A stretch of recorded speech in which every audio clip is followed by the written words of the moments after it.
Hello दोस्तों, welcome to the channel. दोस्तों, आज की वीडियो में हम लोग यूपी बीएड एंट्रेंस एग्जाम 2025 का फॉर्म फिलअप प्रोसेस शुरू से लेके लास्ट तक देखने वाले हैं।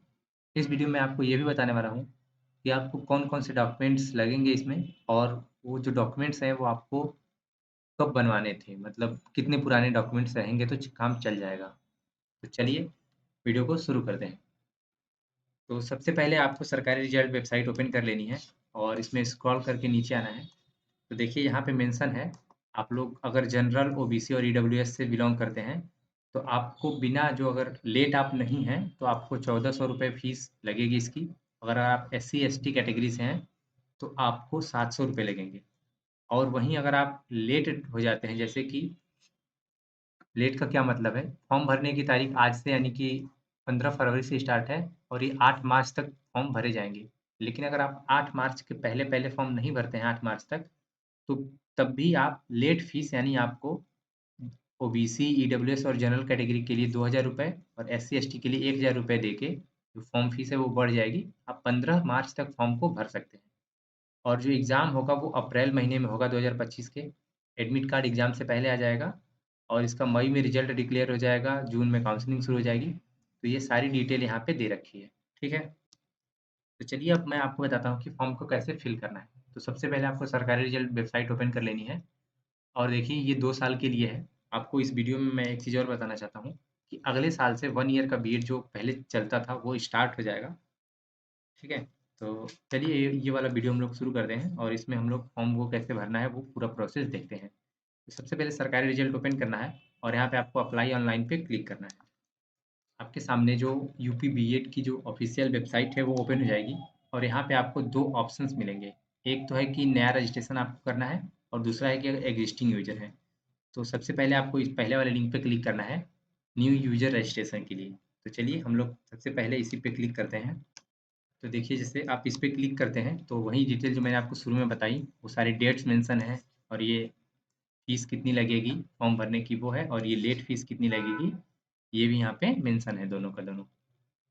और इसमें एक एक और बात जो कि वहाँ पे मेंशन नहीं थी दोस्तों, अगर आप जैसे एस सी एस टी यू आप यूपी से अदर स्टेट के एस सी एस टी जो होंगे उनको जनरल माना जाएगा, इसलिए उनकी जो फीस है वो 1400 रुपये लगेगी। तो ये थोड़ा सा गाइडलाइन दे रखी है, इसको थोड़ा सा मैं आपको ब्रीफ में बता देता हूँ इसमें क्या क्या मेंशन है। सबसे पहले आपका एक वैलिड ईमेल आईडी और मोबाइल नंबर होना चाहिए। और मैं आपको बता दूं कि ये पूरा काउंसलिंग का प्रोसेस जब तक आपका एडमिशन नहीं हो जाता, ये ईमेल और ये मोबाइल नंबर ही मान्य होगा। इसके अलावा और कोई अगर आप मोबाइल नंबर या ईमेल खो देते हैं तो आपको बहुत ज़्यादा प्रॉब्लम हो सकती है। तो आप अपना पर्सनल मोबाइल नंबर दीजिए और उसको अपने पास रखिए जब तक आप एडमिशन नहीं ले लेते हैं तब तक, ठीक है? और डॉक्यूमेंट्स में देखिए क्या क्या लगेगा। तो आपको डॉक्यूमेंट्स जो लगने वाले हैं, पासपोर्ट साइज़ फ़ोटो लगेगा, सिग्नेचर लगेगा। इनका जो साइज़ होना चाहिए 50 से 100 केबी, और 50 से 100 केबी नहीं, मतलब 50 केबी होना चाहिए। 50 केबी तक या 50 केबी से नीचे ही होना चाहिए, ठीक है?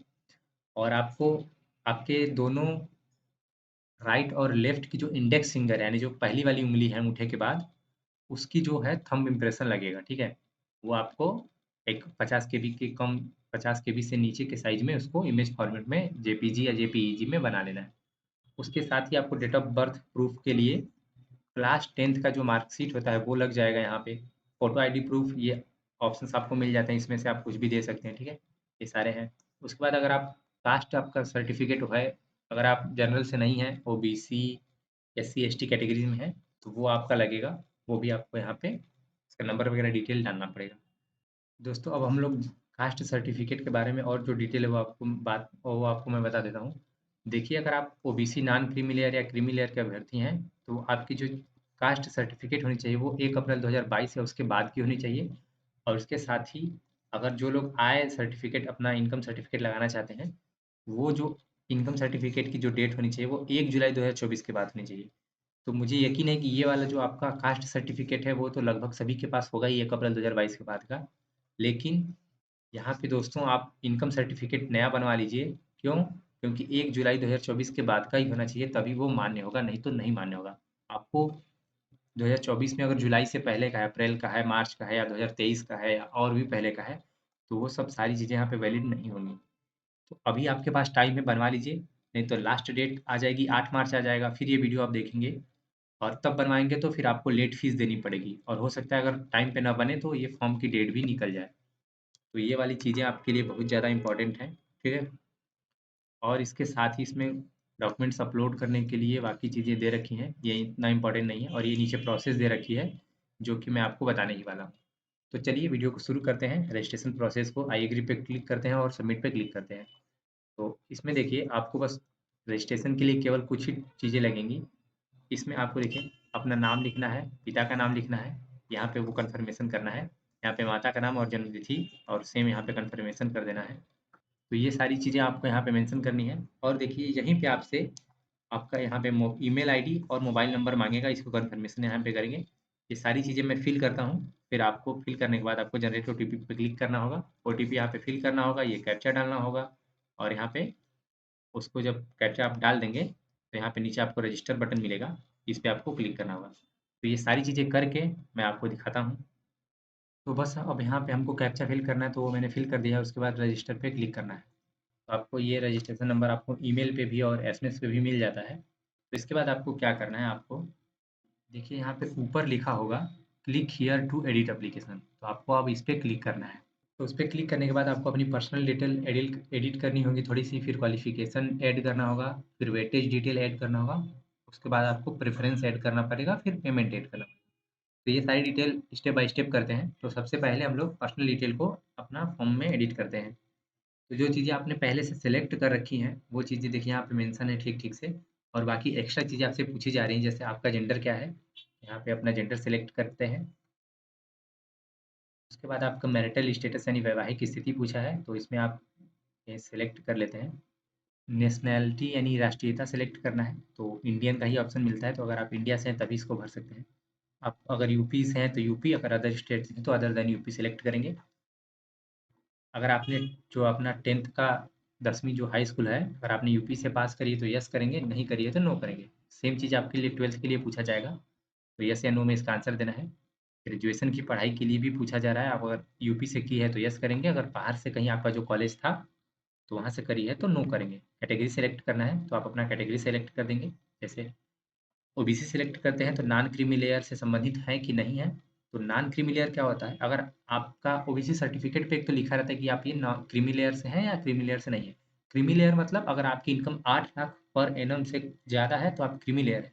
अगर आप गरीब हैं तो नॉन क्रीमी लेयर है। इनकम सर्टिफिकेट के हिसाब से अगर आपकी इनकम 8 लाख पर एनम यानी वार्षिक से कम है तो यहाँ पे क्रीमी लेयर से संबंधित है तो नहीं सेलेक्ट करते हैं, गरीब लोग हैं।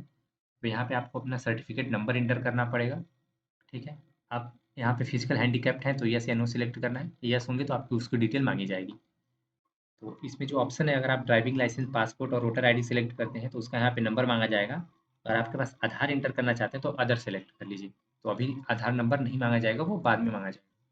तो देखिए यहाँ पे आपको अपना एक तो जो मेन ईमेल आईडी है वो एंटर करना था, वो मैंने कर दिया है। मोबाइल नंबर मेन वो एडिट नहीं होगा, लेकिन अब यहाँ से आपको एक अल्टरनेट ईमेल एड्रेस भरना पड़ेगा और एक अल्टरनेट मोबाइल नंबर भरना पड़ेगा। या आप अपने दोस्त का या अपना दूसरा ईमेल आईडी कर सकते हैं। फ़ोन नंबर में आप अपने पेरेंट्स का या अपने किसी दोस्त का या अपना ही दूसरा नंबर डाल सकते हैं। उसके साथ ही आपको यहाँ पे अपना पता भरना होगा, पूरा पता पिन कोड के साथ में। तो ये वाली डिटेल मैं फिल करता हूँ, फिर मैं आपको आगे का बताता हूँ।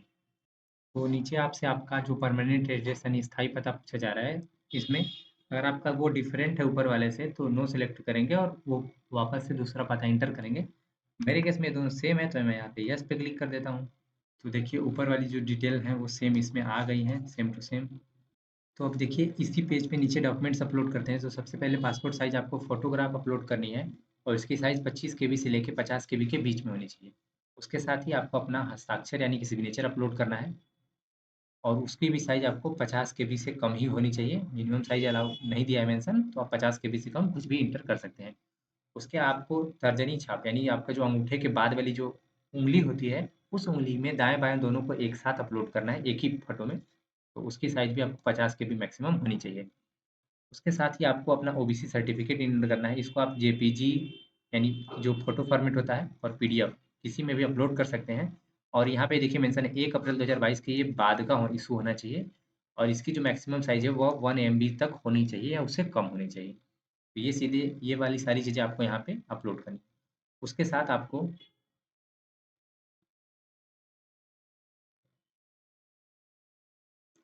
तो देखिए आपको यहाँ पे जो अगला डॉक्यूमेंट अपलोड करना है, इसमें आप 10th का, 12th का, या फिर इन दोनों, ये दोनों नहीं है तो आप मतलब होगा ही, लेकिन अगर ये नहीं अपलोड करना चाहते हैं तो आप अपना डोमिसाइल सर्टिफिकेट भी अपलोड कर सकते हैं, ठीक है। उसके नीचे आपको जो आपने आधार आईडी अन्य सेलेक्ट किया था फोटो आईडी प्रूफ के लिए, उसकी जो स्कैन कापी है वो यहाँ पे अपलोड करनी है। तो चलिए ये सारे डॉक्यूमेंट मैं अपलोड कर देता हूँ पहले। देखिए यहाँ पे सारे डॉक्यूमेंट मैंने अपलोड कर दिए हैं, और इसके साथ ही यहाँ पे साइड में प्रीव्यू भी कर लीजिएगा एक बार फाइनल सबमिट करने से पहले, इस पर क्लिक करके जो डॉक्यूमेंट्स आपने अपलोड किए हैं वो सही है कि नहीं। उसके बाद आपको नीचे यहाँ पे सेव एंड कंटिन्यू पे क्लिक करना है। तो डाटा सेव्ड सक्सेसफुली लिख के आ गया है। इसके बाद आपको अपनी क्वालिफिकेशन डिटेल्स से सेलेक्ट करनी है। तो बीएड हेतु जो आपका ग्रेजुएशन का क्वालिफिकेशन है वो सिलेक्ट करना है, आर्ट है, कॉमर्स है या साइंस है। अब जो आपको फर्स्ट लैंग्वेज सेलेक्ट करना है यहाँ पे, पेपर का लैंग्वेज नहीं है ये, इस सेक्शन एक लैंग्वेज सेक्शन होता है एग्जाम, जब एंट्रेंस एग्जाम में पेपर आएगा उसके लिए। उसके बाद आपको 10th और 12th की जो डिटेल्स भरनी है यहाँ पे वो फिल करनी है। तो बोर्ड का नाम आप अपना सेलेक्ट कर दीजिए यहाँ से, आपको कुल कितने नंबर मिले थे तो वो यहाँ पे सेट कर लेने हैं, ठीक है। और यहाँ पे अधिकतम अंक पूछ रहा है तो वो सिलेक्ट कर लेने हैं। जो आपका परसेंटेज है वो 10th का यहाँ पे अपने से लिख के आ जाएगा, और यहाँ पे उत्तीर्ण होने का वर्ष आपको सेलेक्ट कर लेना है, ठीक है। तो 1 एमबी से कम है, उसके बाद आपको 10th की जो मार्कशीट है वो अपलोड करनी पड़ेगी यहाँ पे। तो पहले फाइल सेलेक्ट करना है और यहाँ पे वो फाइल का नाम दिखा देगा, फिर अपलोड पे क्लिक करना है। तो file has been successfully uploaded कर देगा। इसी तरीके से 12th की डिटेल मैं फिल कर लेता हूँ। पहले बोर्ड सेलेक्ट करते हैं, कितना आपने नंबर पाया है वो, और यहाँ पे मैक्सिमम, यहाँ पे आपका परसेंटेज अपने से आ जाएगा।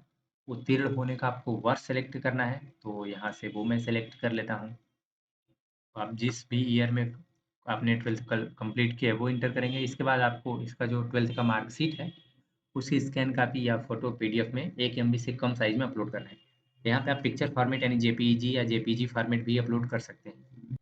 तो मार्कशीट अपलोड करते हैं 12th की, यहाँ पे फाइल नाम दिखाने के बाद अपलोड बटन पे क्लिक करेंगे। तो देखिए ये भी सक्सेसफुली अपलोड हो जाएगा।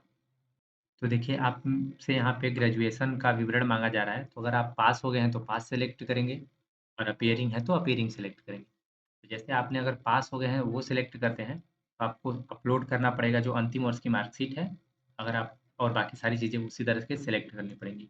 अगर आप अपीयरिंग सेलेक्ट कर देते हैं तो आपको अपलोड नहीं करना पड़ेगा, लेकिन बाकी चीज़ें रोल नंबर वगैरह सेलेक्ट करना पड़ेगा। तो ये मैं अपीयरिंग सेलेक्ट करता हूँ। साइंस स्ट्रीम, बीटेक किया है तो नहीं करिए। साइंस में जैसे आप, अगर आपने बीएससी किया है तो वो रहेगा। आपको विश्वविद्यालय का नाम लिखना है तो ये इंटर कर दीजिए इसमें। आपको रोल नंबर लिखना है तो वो यहाँ पे लिख दीजिए।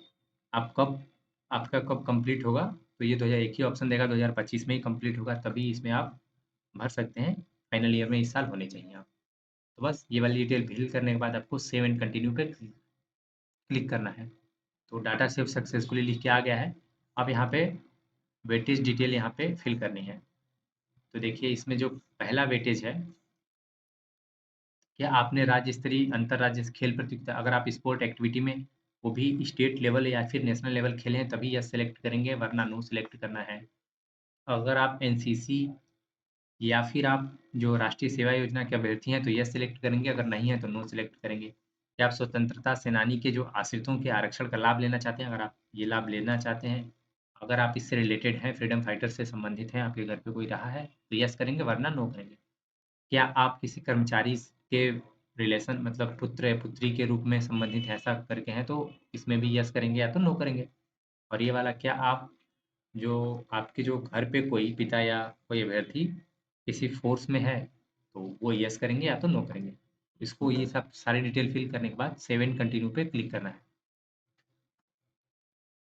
तो ये वाला डाटा भी सक्सेसफुली सेव हो गया है। इसके बाद आपसे पूछा जाएगा कि जो आप सेंटर है वो एग्जाम सेंटर वो कहाँ पे सिलेक्ट करना चाहते हैं। तो आपको यहाँ पे 5 ऑप्शन फिल करने हैं, तो मैं सिलेक्ट कर लेता हूँ सबसे पहले वाराणसी। उसके बाद मैं सिलेक्ट कर लेता हूँ चंदौली, फिर प्रयागराज। तो ये पांचों मैंने सेंटर चॉइस फिल कर ली है। अब देखिए जैसा कि हम लोग ने ओबीसी सिलेक्ट किया है, तो आप ये फॉर्म के लिए 1400 रुपये पेमेंट करना पड़ेगा। तो पेमेंट टाइप के लिए इस पर क्लिक करना है, केवल ऑनलाइन ही आप, ये आईसीआईसीआई का पोर्टल है जो उनके तरफ से है। इन इसका ये मतलब नहीं है कि आपका इसी बैंक में अकाउंट होना चाहिए। ये केवल पोर्टल प्रोवाइड करते हैं, मतलब इनकी वेबसाइट से पेमेंट होगा। बाकी जो पेमेंट करना है वो आपको आप किसी भी बैंक अकाउंट यूपीआई से कर सकते हैं या एटीएम से भी कर सकते हैं। तो पहले कैप्चा फिल करेंगे, तभी उसके बाद आपको पेमेंट करने का ऑप्शन मिलेगा। तो कैप्चा फिल कर लिया है, सबमिट बटन पे क्लिक करते हैं। तो यहाँ पे बोल रहा है कि मैंने सारी डिटेल जो फॉर्म के लिए भरी हैं वो मैंने मिला ली हैं, तो प्रोसीड कर देता हूँ। तो देखिए, अगर आप अपने कार्ड से पेमेंट करना चाहते हैं तो कार्ड नंबर, एक्सपायरी डेट और उसका जो सीवीवी या फिर सीवीसी होता है वो इंटर करके कार्ड होल्डर का नाम लिखना है और मेक पेमेंट पे क्लिक करना है। दूसरा ऑप्शन आपको मिल जाता है यहाँ पे नेट बैंकिंग का। तो देखिए, अभी तक यहाँ पे यूपीआई का ऑप्शन नहीं मिल रहा है, तो आपको किसी फ्रेंड का अपने, अगर आपके पास एटीएम या फिर यानी डेबिट कार्ड या फिर क्रेडिट कार्ड है तो वो यूज कर सकते हैं। अगर आपके पास नहीं है तो आप किसी फ्रेंड का यूज कर सकते हैं या फिर साइबर कैफे से भी करवा सकते हैं। तो पहला ऑप्शन तो आपको मिलता है कार्ड वाला, दूसरा ऑप्शन मिलता है आपको नेट बैंकिंग। आपको नेट बैंकिंग भी सिलेक्ट करते हैं तो आपको ये 1400 रुपये का पेमेंट करना पड़ेगा। तो ये वाली डिटेल फिल करने के बाद आपको मेक पेमेंट पे क्लिक करना होगा। तो ये पेमेंट कर कर लेंगे, ठीक है। तो जैसे आप पेमेंट करेंगे आपको ईमेल आ जाएगा कंफर्मेशन का, और यहाँ से इसी वेबसाइट से आप फाइनल प्रिंट डाउनलोड कर लेंगे और ये इस तरह से आपकी जो फॉर्म की प्रोसेस है वो कंप्लीट हो जाएगी। तो पेमेंट होने के बाद आपको इस तरह का कंफर्मेशन पेज आपका डाउनलोड हो जाएगा, जिसका आप प्रिंट आउट निकाल के रख सकते हैं। काउंसलिंग के टाइम पे ये इसका जो प्रिंट आउट है वो लगता है, ठीक है। तो देखिए, पेमेंट स्टेटस यहाँ पे आपका जैसे सक्सेस लिख के आ जाएगा और टोटल अमाउंट आपका लिख के आ जाएगा। रिसिप्ट नंबर ये इंपॉर्टेंट है, आपको बाद में काम देगा। और इसके साथ ही ऑर्डर आईडी, ये सब चीज़ें आपको पेमेंट फाइनल प्रिंट पे रहनी चाहिए, तभी आपका जो फॉर्म है वो सक्सेसफुल माना जाएगा। यहाँ पे सक्सेस होना जरूरी है, ठीक है। तो ये फाइनल प्रिंट को आपको डाउनलोड करके रख लेना है। तो फिलहाल इस वीडियो में इतना ही। अगर आपका कोई भी डाउट है कुछ भी फॉर्म से रिलेटेड तो आप इस वीडियो के नीचे कमेंट में कर सकते हैं, मैं उसका जवाब जरूर से दूंगा। तो वीडियो देखने के लिए धन्यवाद। मिलते हैं आपसे अगली वीडियो में, तब तक के लिए बाय बाय, टेक केयर।